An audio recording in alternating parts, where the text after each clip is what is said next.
Okay, so what we're going to talk about is we're going to talk about how do I go about fixing my marriage.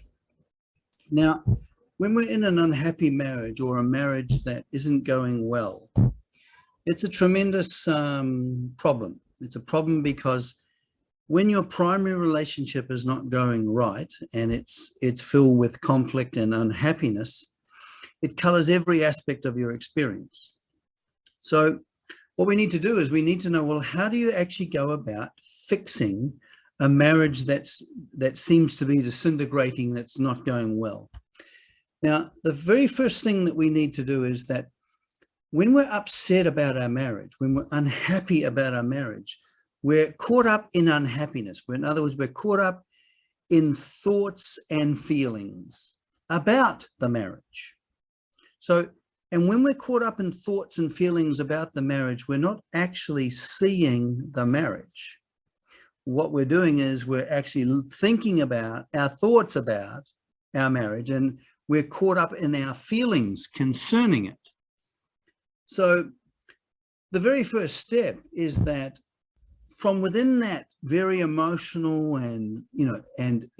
because when we're highly emotional and we're upset and we're unhappy, our thinking becomes very distorted. We're not actually looking at what's in front of us.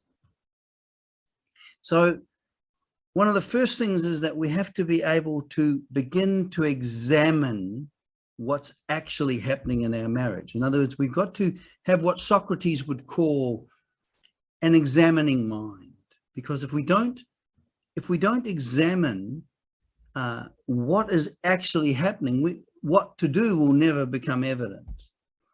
And the problem is that when we're unhappy, we're not looking at our marriage. What we're looking at is our thoughts and feelings about our marriage. So we don't actually see what's actually happening. So one of the first problems is we assume that when we're really unhappy and we're upset about our marriage, we assume that we're upset with what we're looking at. We assume that our view of the marriage, our view of our relationship, we assume that's the truth. So we actually think that our relationship is what we think and feel about our partner. That is not our relationship. This is the greatest mistake that we make, because we are taking our relationship to be my thoughts and feelings about the relationship. So what I'm going to tell you about is the fact is that that's not true. So we need to be able to see and examine what is my relationship with my spouse. If we're going to transform a marriage and bring it from a very upsetting, full of conflict, an unhappy way of relating with each other, and we want to transform that where we feel in communion with each other, the communication is light and easy, there's a feeling of warmth and solidarity, a feeling of cooperation and goodwill. If we're to transform our marriage in that direction, the source of that transformation is not going to be my existing thoughts and feelings, because that's my upset about my marriage. Okay, so once we've established that fact, we can move on to the thing, well, what is my relationship with my spouse? What is it exactly? You know what I mean? Is it some kind of, people say, oh, I lost my feeling about, I don't no longer feel very close. I don't feel this is the right relationship. Again, caught up in emotions. What we need to know is, well, first of all, at one stage there, we had a happy relationship and we felt close and things were easy, but somehow they got complicated. Now, did this happen by magic? No. Or is it you changed your feelings? Absolutely not. It seems that way. It seems like that the feelings are my problem is I've lost my feeling, or my feeling of warmth for my partner. It seems that way. But again, this is because of we don't know practically what my relationship is. We need to know, well, what is my relationship with my spouse? That has to be the starting point. Now, as I've said, your relationship with your spouse is not what you're thinking and feeling. So what is it? Now, this is where it gets really interesting. Your relationship with your spouse is actually what happens between you. See this, between the space in between my hands, the space? What happens between my spouse and myself is my relationship. In other words, the relating that I'm engaging in with my spouse and the relating with them to me, what happens between us, this is our relationship. This is what our relationship is. And what happens is the feelings and the upset or whatever is a natural and inevitable consequence of what happens between my spouse and I. So when things were going well, they were going well because what was happening between us was going well. Now, let's just examine, well, what do I mean exactly by what happens between us? In a relationship, what we're doing is when we are relating, which is an action, it is what I am saying and doing and how I'm saying and doing. This is what my relationship is. It's actually my daily ways that I relate. In other words, what I am saying and doing and how I'm saying and doing. Now, the reason I say how is this. We can easily say, we can go, hello, sweetheart, how are you? Do you know what I mean? Or, for example, you can say, could you go and get the milk, please? So it's not only what I say, can you go and get the milk, please? What happens is that every time I speak or act, I have a manner. There's the way I do it. Okay. If your spouse is upset and you're looking at them with a facial expression like this, you're not listening. So the way you're listening is what happens is people emotionally react to how you come across, not so much what you say. That's very little to do with it, but it's how you're coming across. So what we have is we have a situation here is that your marriage and its present condition is the lawful and inevitable result of what has happened between the two of you. Now, if this is the case, then obviously, if I'm to transform my marriage, I have to transform what happens between me and my spouse. That's just that. If there's any hope for the relationship at all, what must happen is what must change is what happens between me and my spouse. Now, but there's also another point here. You see, I might be going, yeah, but I want to relate happily, but my spouse is just a bitch or just an asshole. You see, if I'm to transform my marriage, I need to be able to take full responsibility, irrespective of what my partner says or does or how they do. I can determine how I relate to my spouse, no matter what they say and do, because I know that this is the leader. This is what changes what happens between my spouse and I. If I say, well, I will change if they change, there's no doorway going to open. I need to have an approach to marriage that's completely in my hands. I need to be responsible. In other words, I need to exercise my ability to respond.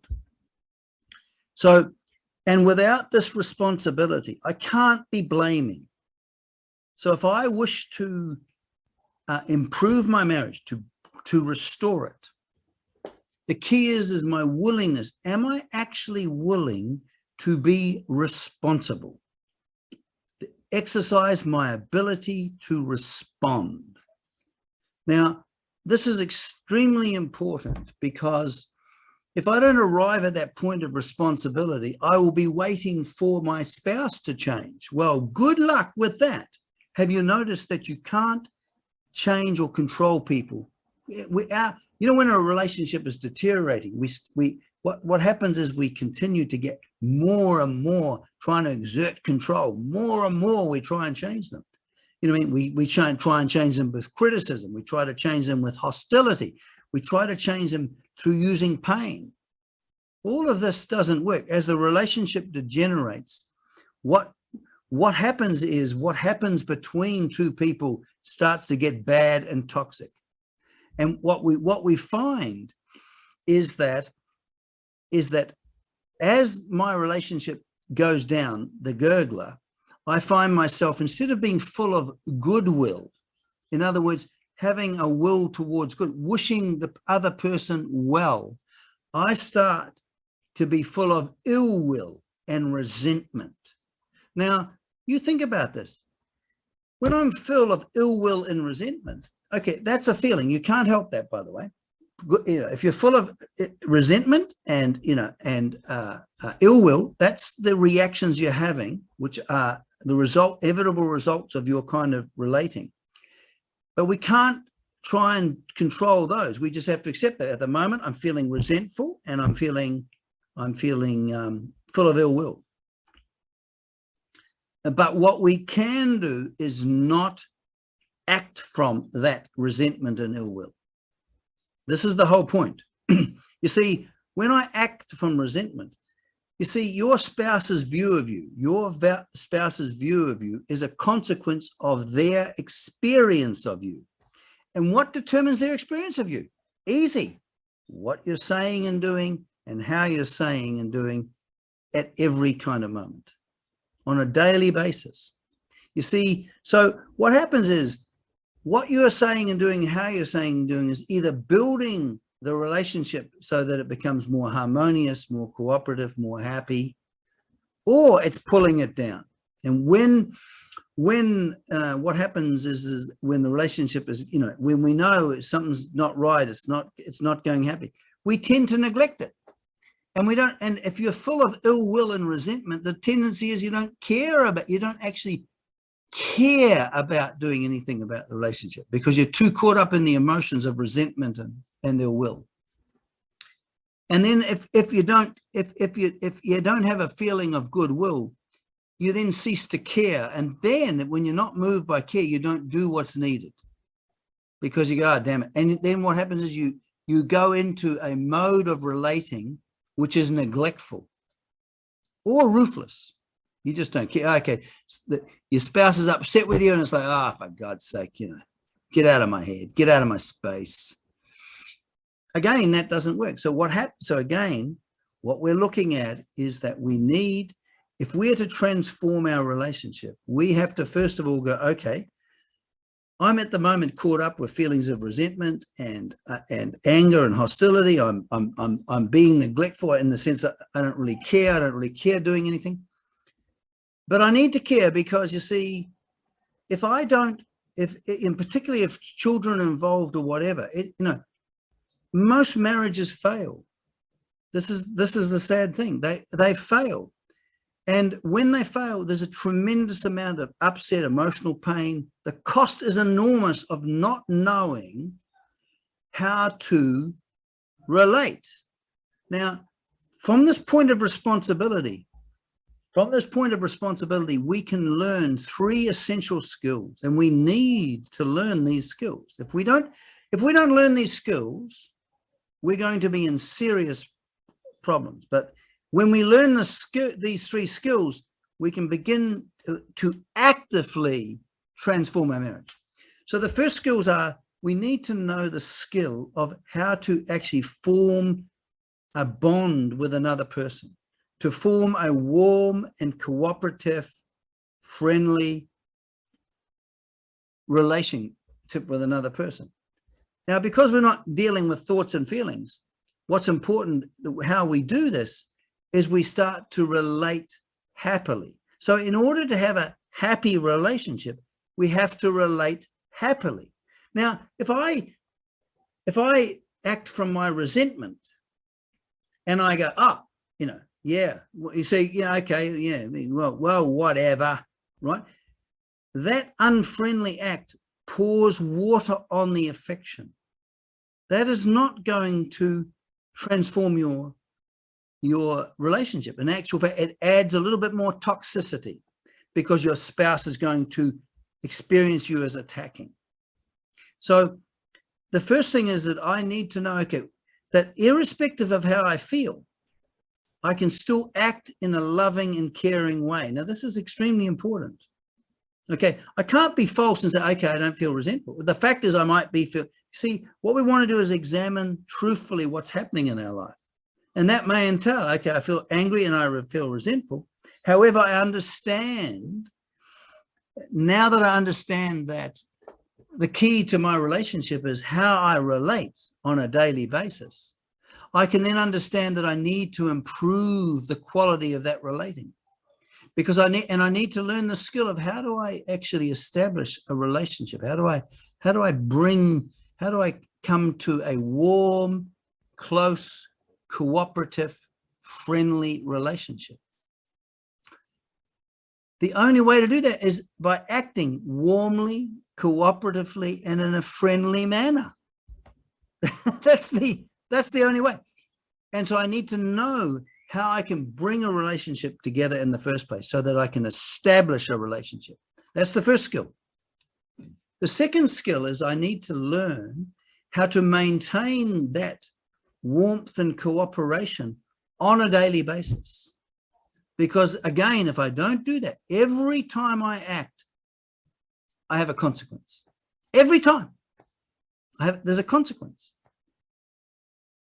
That consequence is either going to be building a stronger relationship or it's going to be making the relationship weaker. So that's the first thing. The first skill is to build the relationship. The second skill is to be able to maintain it on a daily basis. Now, forgetting about all the romantic notions about relationships, the fact of the matter is every relationship is going to have a break, have these upsets that occur. Do you know what I mean?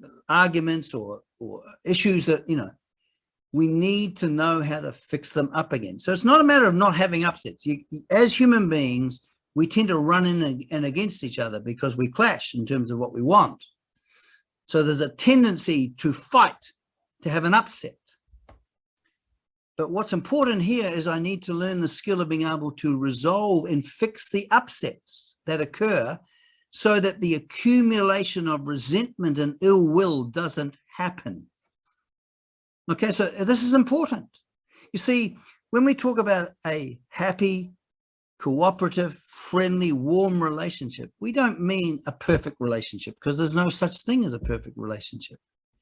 We mean that two people are living together, and on the whole, that living together is harmonious, cooperative, and friendly. Loving, if you like, even though that word's been distorted. Okay? Accepting. So the starting point is me. The problem is centered on me. Here I am acting from resentment, ill will, and negligence. If the relationship's going bad, that's what I'm doing. I've never seen a situation where, for me or other people that I've worked with, where that is not true. Okay? Now, but we have this great capacity, if you like. We have a capacity to exercise responsibility. And it has three elements. We can, first of all, do what we've always done. Well, we've got choice over action. And the first part of this choice is the ability to keep doing what I've always done. Now, if it's working, if it's working, it's a great thing, is it not? Okay. So if I find that my general manner is, that when I do acts of kindness, when I'm acting in a kind and friendly way, that works. And I've done that in the past, it's good to continue to do such things. I can choose to do what works. Okay, so that's the first step. First part of responsibility is this choice over action, and it's the ability to do what I've always done.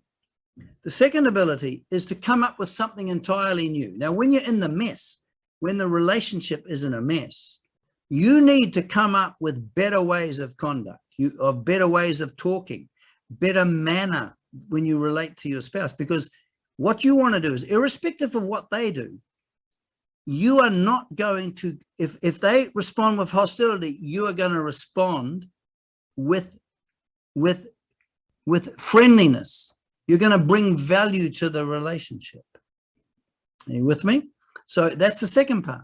So what you're going to do is you've got the ability to continue doing what works, but you've also got the ability to come up with something entirely new. Work out now, how could I be more cooperative? How could I improve my manner?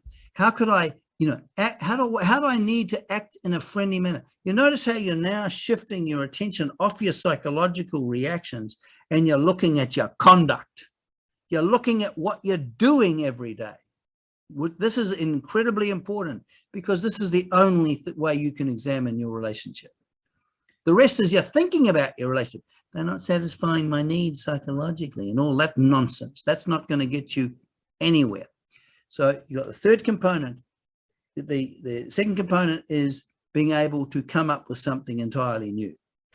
And the last component is to responsibility is really important. And you're going to have, and this one you're going to have to, if you've got a marriage that's destroyed or on the rocks, you need to know how to do this third thing. And that is the ability not to do, the ability to refrain from doing.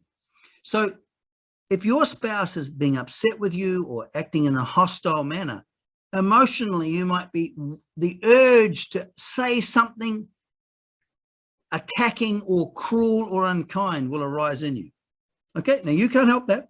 Okay, contrary to what psychologists say, we can't help how we feel and think. That just sort of happens like the weather. But what we can help is what we do.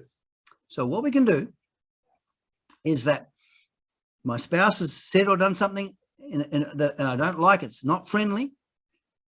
I can choose not to do something unkind, to dramatize that emotional reaction. This is an extremely important skill, to cease to dramatize my psychological reactions and base my actions on what is needed for the good of the relationship. Again, I got to leave myself alone. This, what I want, what I hope for, what I'm concerned with, all of that, and I have to shift it onto what is needed. That's extremely important. So we have this, this starting point is responsibility and the ability to continue to do what we've always done, come up with something different, or refrain from what something done. Now, once I do this,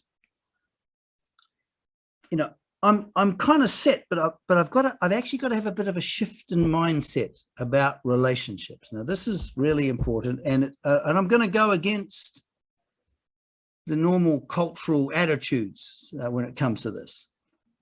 A lot of people have this dream that they want a relationship where they feel loved and where they feel accepted. Now, feeling loved and feeling accepted is lovely. There's no doubt about that.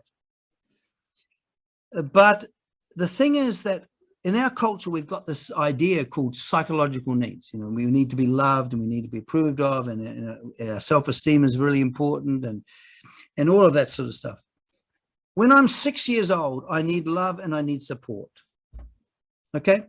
But in this consumer culture, I'm taught to be a consumer, consume, gimme, gimme, gimme, gimme, gimme. But in a relationship, I have to learn to grow up. And how do you learn to grow up? You learn to grow up by shifting from being a consumer, gimme, gimme, gimme, to being a contributor. In other words, I've got to bring value to the relationship.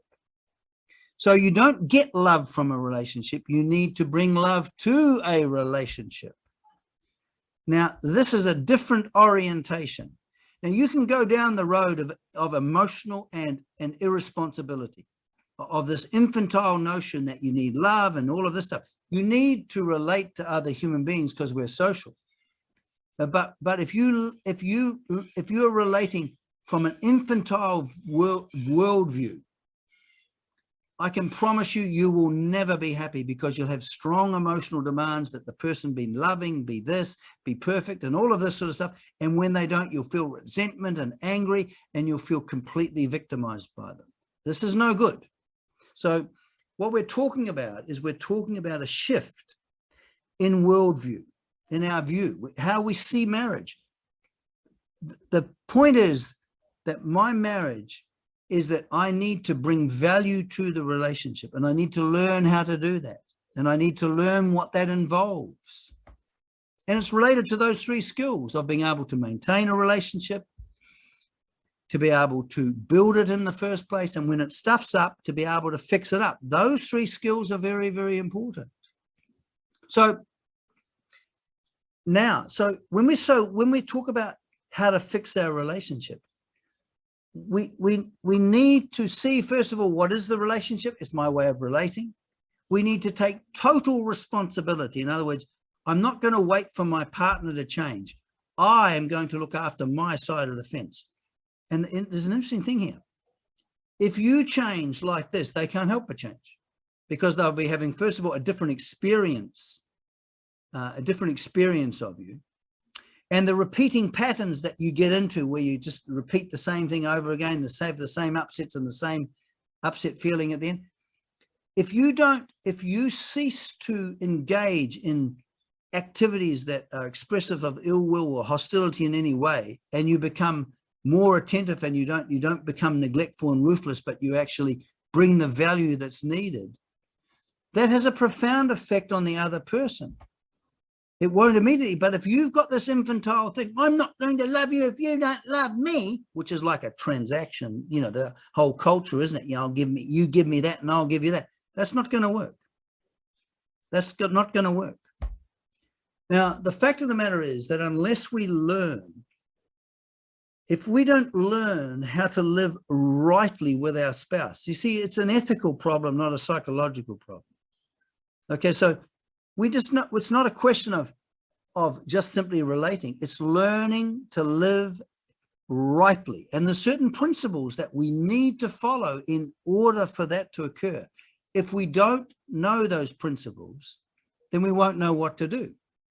And so what we're talking about here is that if we don't really begin to take control of our life in the sense of becoming responsible for our way of relating, the cost is enormous.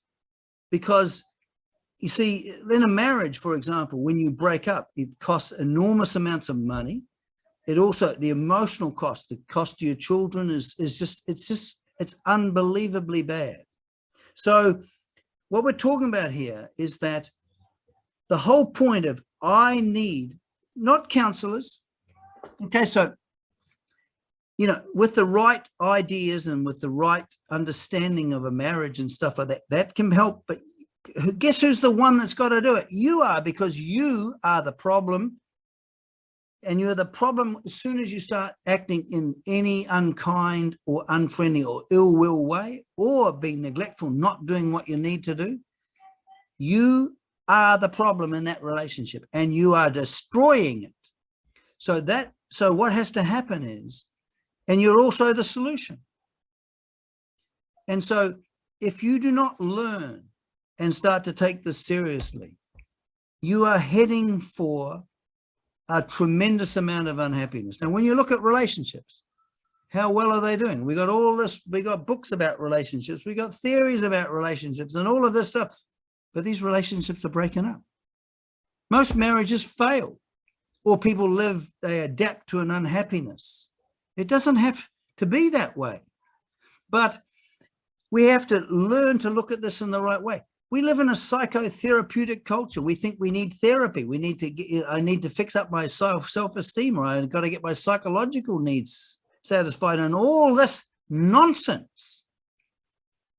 What we need, first of all, is we need to toughen up. We need to grow up, because immaturity, emotional immaturity, this gimme, I need love, that is a disaster. I can promise you, irrespective. It might make you feel right. Yes, my spouse is in the wrong because they're not satisfying my needs, or they're a toxic personality, or, all of this blaming, which ceases to look at what I'm doing in the relationship. This is the doorway. You see, when I take responsibility, I open the door to change. But I've got to be willing not to go with the herd. Don't listen to all of this nonsense about relationships and all of these romantic notions. Often, many of them are wrong. What we need to do, if I am to transform my relationship, I have to change my conduct. I have to see marriage in the right way. And if I do this, I will prove for myself that when I start to bring value to the relationship, when I start coming from a place of goodwill and concern, my relationship will get better. There's no guarantees, because the relationship may have come to a bad point. But irrespective of that, the key to you fixing up your relationship, you're fixing up your marriage, the key is you. And the key is two things. First of all, a clear understanding of what a good relationship is, so you know exactly where you're going, so you can see clearly when you're acting in a wrong way. And secondly, living that understanding, so that you are making sure that you are participating in this marriage, so that you're building it back up again. You're building the relationship. You're maintaining the relationship. And when it's breaking up, you know how to fix it up and restore it again. This is fundamental. Okay? I hope this was helpful.